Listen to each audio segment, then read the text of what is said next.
Hello, my name is Lisa Vincent. Welcome to Demand Theory and the Urgent Care Facility.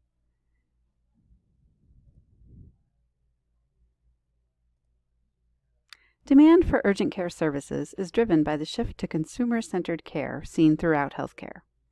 Urgent care facilities offer the convenience of a walk-in appointment with on-site diagnostics, efficient treatment, and the opportunity for consumers to get back to work or whatever they were doing.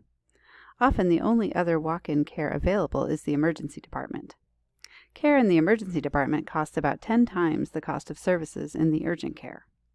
Patients with higher out-of-pocket costs for healthcare are driving higher demand for lower-cost walk-in services like urgent care. Due to the Affordable Care Act, more patients are eligible for Medicaid than ever before. That means that Medicaid's policies are more important to healthcare economic decisions than ever before. States need to control Medicaid costs and are encouraging their patients to utilize urgent care instead of the emergency department as part of their strategy.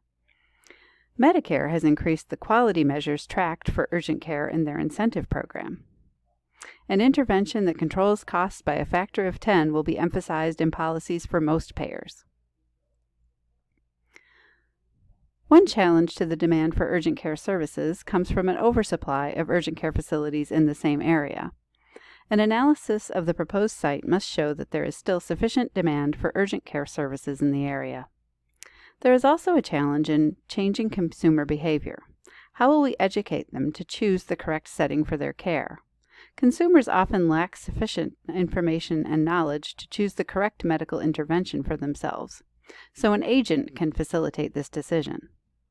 Primary care offices that can't see the patient for same-day care, payer nurse hotlines, and school nurses can all serve as agents that help consumers choose their best option.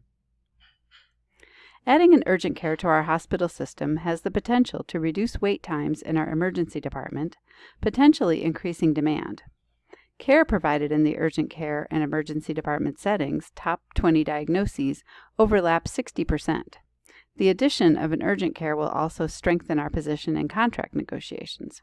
We will be able to negotiate better rates with our payers due to mitigating the risk of high-cost emergency department care. In light of increasing consumer demand and current and future public policy driving lower-cost options, the decision to add an urgent care to our hospital system is a good strategy for the future. Thank you.